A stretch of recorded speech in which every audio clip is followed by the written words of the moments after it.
Bonjour and welcome to the 50th edition of Rendez-vous with Yasmin and Kumar.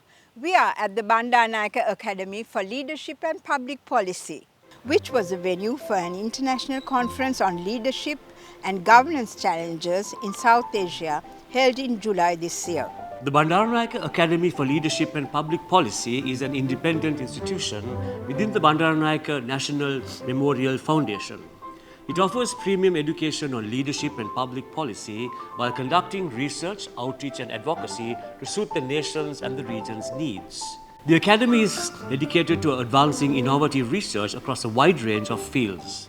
It serves as a hub for discussion and debate, focusing on areas like education, governance, economics, politics and cybersecurity. Bonjour, Dr. Demel. Hello. So we all know that reforming education has been your passion for a long time. Now, currently as Executive Director of BALPP, how do you plan to modernize and bring about transformative changes into Sri Lanka's education system through BALPP, of course? And what, in your opinion, is a truly academically challenging environment? Although BALPP is not a state education institution, and although BALPP doesn't typically fall into the tertiary education sector, BALPP performs an extremely unique function in the Sri Lankan education system because it's for the first time offering leadership and public policy related disciplines to tertiary education learners, plus of course other adult learners like university leavers and so on. So what I feel is that when an organization like the Bandaranaike Academy introduces such courses to the public, it won't be long before the topic becomes well known amongst adult learners, in particular university learners. And then when we can have a kind of a critical mass of young people who will find leadership courses, courses in public policy analysis and critique and politics and governance interesting, I'm sure that would be a stepping stone for a transformative change in the education system of Sri Lanka. Permettez-moi d'accueillir chaleureusement le professeur Christophe Geoffroy et M. Mariani de Sciences Po de Paris, venus se joindre à nous à l'Académie de Leadership and Public Policy.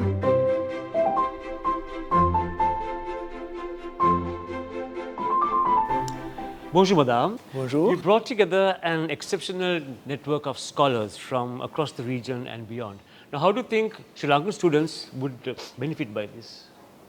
Well, by meeting other foreign students, by being exposed to foreign researchers, academics, universities, good universities, and learning about the world.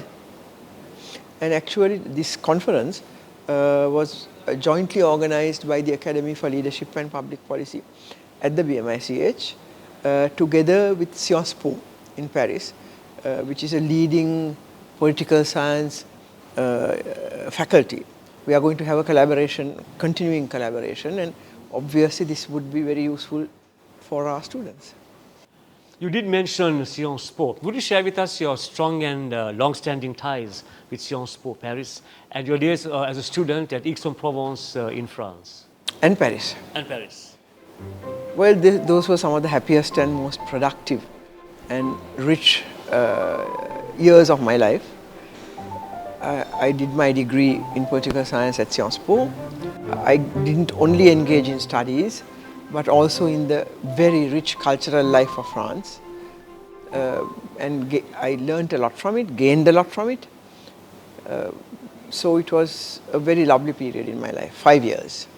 Well, I was in France, I happened to be in France when Mai 68 happened, the student revolts of May 68.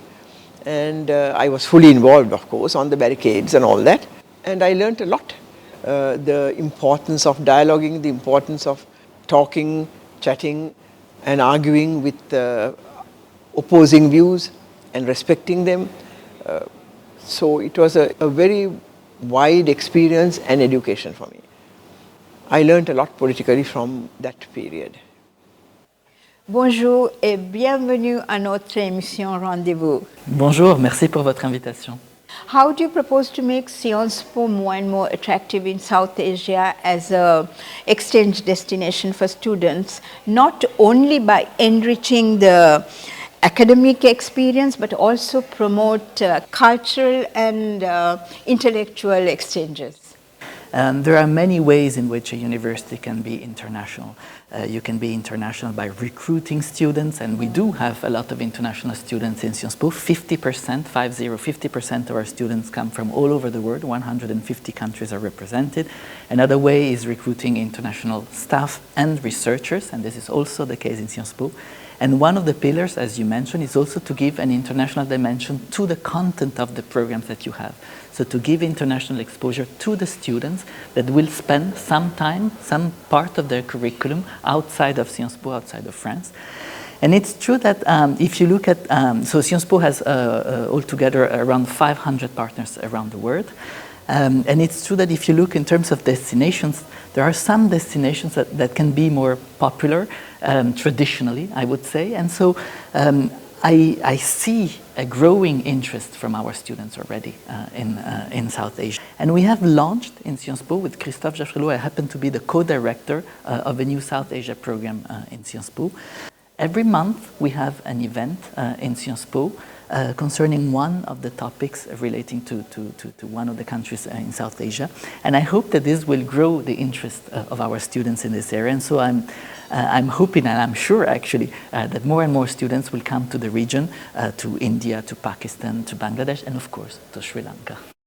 Bonjour, ça me fait grand plaisir de vous accueillir dans notre émission Rendez-vous. Merci de m'avoir invité. You are a French political scientist and specializing in South Asia. And you visited India when you were just 20 years. And you found Indian society interesting in many, many ways. Now, what is special about your visit to Sri Lanka? Well, this visit to Sri Lanka fits in a larger plan.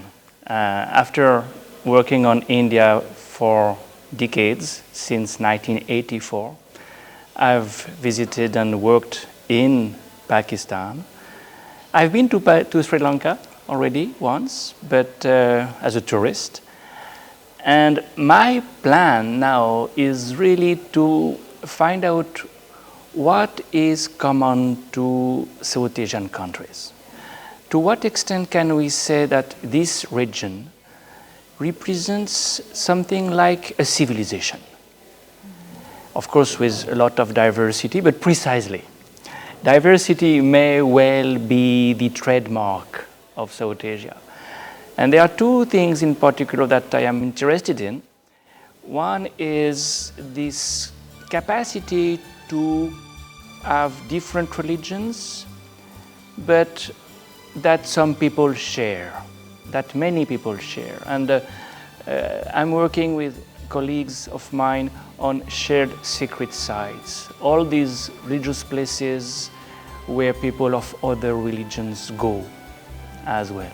And that's, I think, one of the very specific features of this civilization, of this regional culture. Caste is another one. And you have variations on caste, variants of caste and tribes in each and every country of South Asia. So that's the number one reason why I want to invest in Sri Lankan studies after doing India, Pakistan. The other reason that is completely different, Sri Lanka is a very important country in what we call the Indo-Pacific. So there I moved from anthropology to international relations, but still, as a political scientist, I have to do it. And I am really interested in understanding what role will Sri Lanka play in this Indo-Pacific region, strategically, politically. How will it manage to balance India and China? And what role can the Europeans play vis-à-vis Sri Lanka in this context, and France especially? So Yes, there are two different reasons. These are two different reasons which make this trip to Sri Lanka so exciting. Nadira, as assistant professor to prestigious French universities such as the Université Paris 1 Panthéon-Sorbonne, what would your vision be to promote bilateral academic cooperation between our two countries? Their students would stand to benefit. I have been teaching at the Panthéon-Sorbonne University, and I have many students of Sri Lankan origin now in my classes. And this is one of the reasons that I think it's important to also have more cooperation between my university and Sri Lankan institutions, universities. I have been talking about it with some of the directors of programs, and they are quite interested. They're happy to do it. Obviously funding is one of the biggest questions, but it can start at a small level. It could be the exchange of 1 or 2 students first. Then it can be teachers also. The faculty can also go both ways.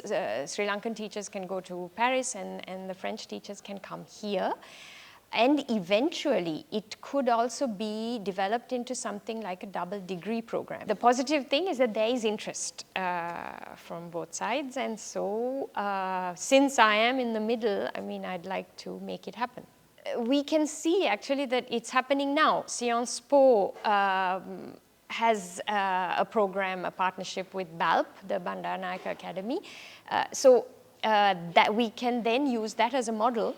So I think I learned a lot about global governance, and especially local governance, and bottom-up approaches, and the importance of that, especially in a system where when it's in a more unitary system, especially like in Sri Lanka, where there's a lot of corruption and whatnot happening. I think this panel discussion gave me a lot of insight into how we as a community, as citizens, can maybe contribute to this kind of bottom-up approaches. මම රවිෂා දිල්හාරි මම කොළඹ විශ්වවිද්‍යාලයේ දේශපාලන විද්‍යාංශයේ තමයි උපාධිය හදාරමින් ඉන්නේ විශේෂ වේදික උපාධිය. ඇත්තට මම මගේ රිසර්ච් එක සම්බන්ධව දේවල් එකතු කරගන්න සහ මගේ මාස්ටර්ස් සම්බන්ධවම මොන හරි තොරතුරක් දැනගන්න තමයි මේකට සම්බන්ධ වුනේ. My name is Dilini Gunasekara from Bandaranaike Academy of Leadership Policy Planning, and this is a great initiative for Sri Lanka and for every segment of students who are here, who are hungry in the political field, and to get to know what is being thought through in Asia, countries in Asia in political science, and to inculcate in Sri Lanka as well what is our neighbors are doing and what the insight of their political arena in different countries. I am a professional working in the private sector, and my background is actually finance and business. With what got unfolded in Sri Lanka in the last couple of years, I was greatly interested in learning about governance, international relations, and policy development. With that intention, I joined for a course at BALPP, and I thoroughly enjoyed the course. And that brought me for the seminar today, and it was very informative and very interesting for me. Well, here we are at the end of the 50th edition of Rendez-vous. Doesn't it call for celebrations? May we? Of course it does. Thank you for watching and supporting us. Stay tuned. À la prochaine.